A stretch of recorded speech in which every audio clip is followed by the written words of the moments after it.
Hey guys, welcome back to my channel, or if you are new here, then please do me a favour and hit that subscribe button. So, not really any way to beat around the bush with this one. Quinshon Judkins, Browns rookie running back, 36th pick in the draft this year, was arrested last night for battery and domestic violence, which, if you were to make any kind of joke out of this sick situation, you'd probably say that appears to be the NFL players' version of a speeding ticket nowadays. It's disgusting how common this charge seems to be when it comes to NFL players.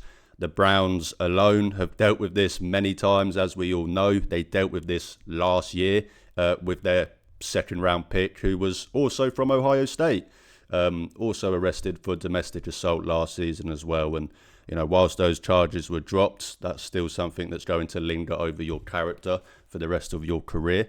And the same applies to Quinshon. We'll get into the actual arrest and what that means more. But, first and foremost, just my personal reaction. I'm disgusted. I'm pissed off. Quinshon, I was a massive fan of coming out. All of his teammates, all of his coaches, anyone associated with him raved about his character, raved about him as a person.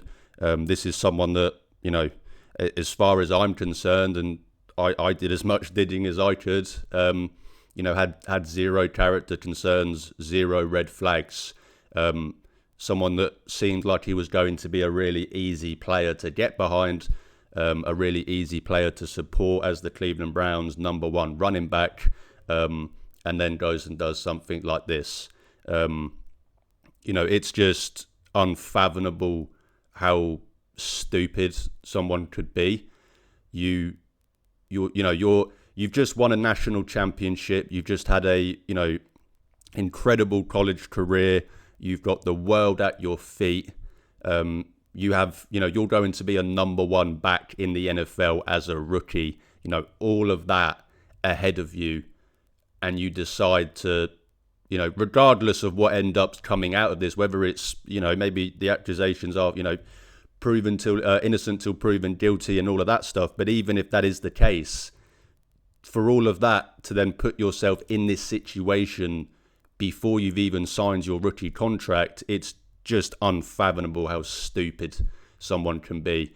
And if you're, it gives me no hope on future decisions that he makes, because, as I said, I just don't understand how you could even be that stupid to put yourself in that situation in the first place, let alone, if it is true, how much of a disgusting human being you are.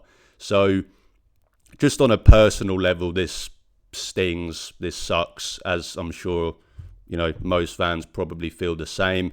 This was a guy that, my next jersey purchase was probably going to be Quinshon Judkins, and it's safe to say that will no longer be the case, because, as I said, whether or not this stuff comes out, and maybe it's not as harrowing as the reports suggest, this is still something that's going to linger over you for the rest of your career, no matter how good that you are. So it's tough, because I say that, but then obviously in the back of my head, I'm just thinking, well, I have that opinion, but unfortunately the NFL doesn't. I've said it so many times. The NFL is, you should never look to the NFL for a lesson in morality. Performance over morals is always been the way in the NFL. So whilst I can sit here and say this is something that will linger over Quinshon for his Browns career, at least for me personally, it's not going to linger for the NFL world if he is good. So that's kind of the gross part of this stuff, and that's not just Quinshon, that's any NFL player. If you're good, doesn't really matter what crimes you commit and what disgusting things you do, you'll still get paid, and you'll still get opportunities, and you'll still get a chance. So whilst I can sit here and say this will linger, will it? Because, as I've said, the NFL is no beacon of morality or virtue, shall we say. But let's get into the actual arrest. So he was arrested last night. I mean, I woke up to the news at 4 a.m. this morning. I mean, just why did I even check my phone at 4 a.m.? I don't really know. But to then obviously be confronted with this news was disappointing, to say the least. So he was arrested for domestic violence and battery charge.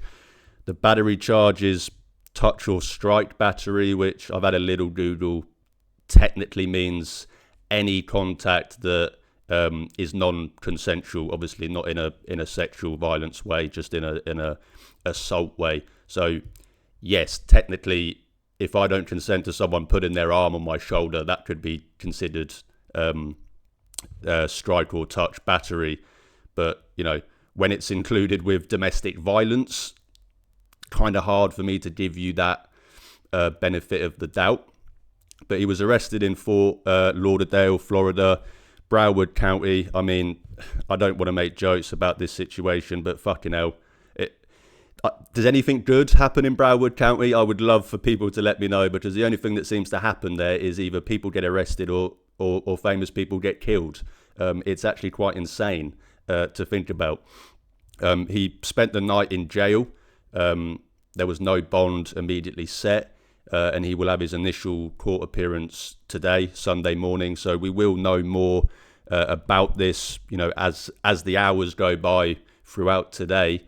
I'm obviously not that in tune with American legal stuff, but does seem a little bit concerning that a court date is already literally the next day after. Maybe that's, I could be completely wrong here. Any Americans that understand obviously a lot more than me, please let me know. But to have a court appearance straight away, in the UK, that's because there's a very serious charge. So obviously we'll have to wait and see what comes out from that. But the Browns have said that they are, aware and gathering more details, as they always do. And that's kind of where we are with the situation right now. So, Quinshon was arrested for domestic violence and battery, spent the night in jail. We'll have a court appearance today to obviously see what comes from it, the initial proceeds and all of that stuff. And then obviously the Browns have just done the usual and said we're aware and gathering details. So, I've talked about, for me personally, how disappointing this is, but, just from a Browns perspective, how disappointing this is. I've sang Quinshon's praises many times on this channel, talked about how this Browns run game is going to be much improved this year, and that starts with Quinshon as the number one back. That's obviously now on hold. Regardless of what happens from this charge, whether he is charged or not, whether they're dropped, he's going to get suspended. That's no question. Mike Hall last year, even with all of the charges dropped, was suspended for 6 games, I believe. So Quinshon will be suspended. That's no doubt in my mind. So the Browns are going to start the year with Dylan Sampson, Jerome Ford and Pierre Strong at running back. Not great, especially with those first 6 games being as tough as they are. You would like to be, full strength. So this is going to be a big loss for the Browns in terms of on the field. They are going to be without their number one running back for at least the first 5 or 6 games. I would be very, very surprised if it's any less than that.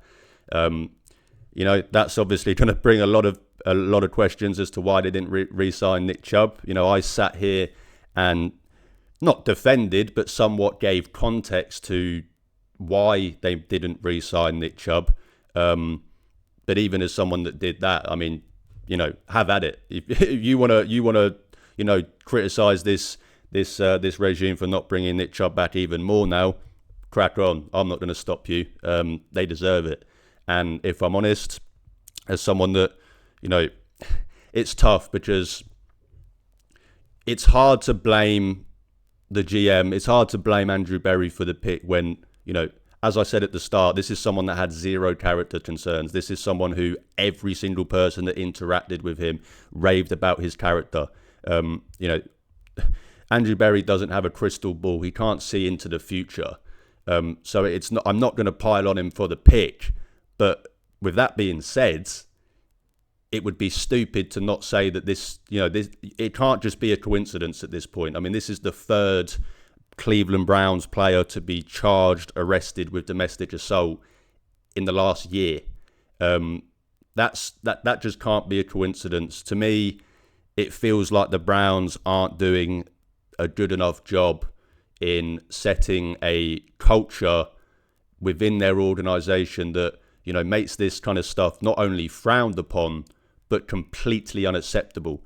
And, it's they kind of got rid of any chance of setting that culture when they traded 3 first-round picks and gave $230 million to a fucking creep.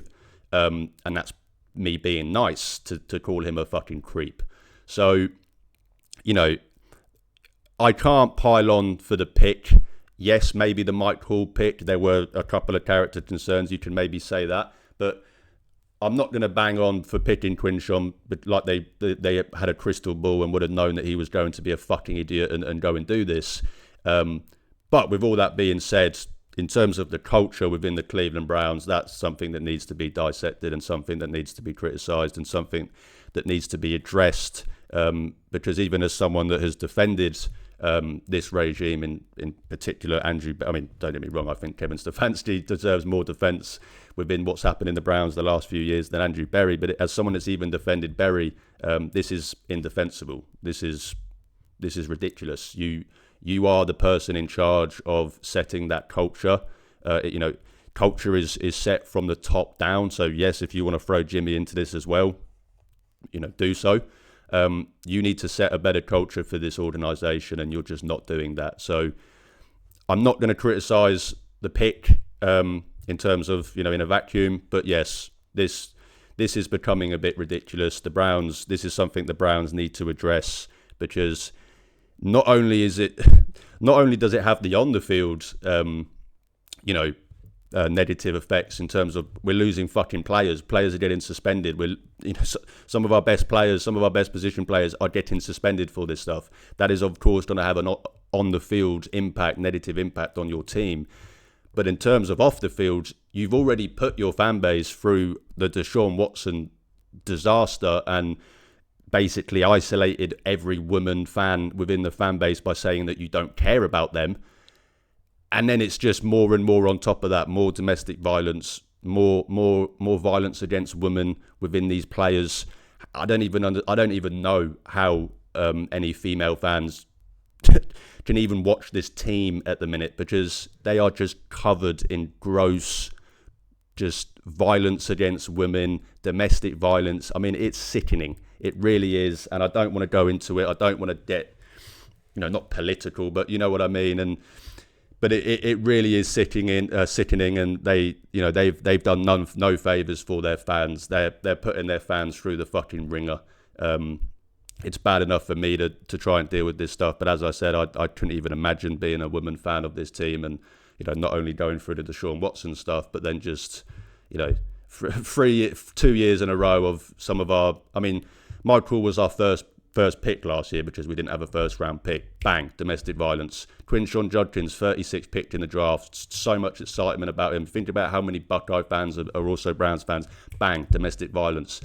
It just seems to be never ending. And whilst, as I said, you can't, a part of this, the Browns can't, control these players' lives, but they need to set a culture where this is just, as I said, not just frowned upon, but completely unacceptable. And whilst we should be questioning, the Browns and the culture that they have, I think we should also be questioning Ohio State and their culture. And this is me saying this as a Buckeye fan.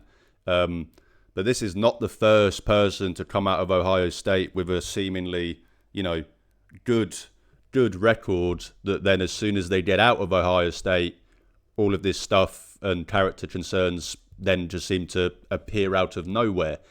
Mike Hall last year, obviously Quinshon this year. There's been other Buckeyes that have had similar kind of things, and it does make you wonder, are the Buckeyes sweeping this stuff under the rug? It's pretty hard in today's day and age to be able to do that, but it is quite concerning and odd that this seems to happen with Buckeye players, that whilst they're in Ohio State, their records are great and everyone has really nice stuff to say about them. And then as soon as they get out of Ohio State, as soon as they get out of Columbus, this shit starts popping up. This is not me defending the Browns or anything. This is not me trying to pile on Ohio State. I could be completely wrong here. Not trying to claim that this is, the truth, but it does make you wonder how this keeps happening. It does seem to be quite odd, to say the least. In terms of what does this mean for Quinshon, first and foremost, that guaranteed money that he was holding out for, that's no longer going to be on the table. If I'm the Browns, I would probably be scrapping the entire contract baseline that we, had kind of agreed with Quinshon. As a whole, I would scrap the whole thing and completely redo this contract and put language in there that, means that if anything like this happens again, that's all the guarantees voided. It would be easy to sit here and say, oh yeah, they shouldn't sign him. It's the NFL. As I've just said, performance over morals. He's going to get signed. That's not a question. If that annoys you, I understand that. But he is going to be signed no matter what. So, it's just a matter of what now that looks like. As I said, he ain't going to get that guaranteed money, fully guaranteed money that he was holding out for. That's for certain. And, whilst that it will be an initial blow, as I said, if he comes, he'll get suspended. If he comes back and he's great and has a great NFL career, this won't affect any of his earnings at all. That's just unfortunately the way of the NFL, performance over morals. But he will definitely lose some of those guarantees. He will maybe even all of those guarantees. That it's just kind of what my point earlier. I just don't understand how you could be so fucking stupid to not only do this in the first place. I mean, this is just a gross thing to do anyway, but to put yourself in this situation when you haven't even signed your rookie contract. As I said earlier, unfathomable how stupid someone could be. I don't really know what else to say right now. I'm angry. I'm sure you guys are angry. You should be angry. This was a player that I was really ready to get behind, was going to buy the jersey, and now it's going to be hard for me to root for him even if he is good. Yes, as I should always give the caveat, innocent until proven guilty. I understand that. We'll have to wait until more information comes out. If it is proved that this is a complete fabricated story, I will be the first person to put my hands up and not apologise, but maybe say that I went a bit too far. But that's just me as a person, and you can disagree with that. That's fine. But I just think in a system where it's designed to suppress these people's voices, less powerful people's voices, it takes a lot of bravery to come out and speak about abuse and stuff like that.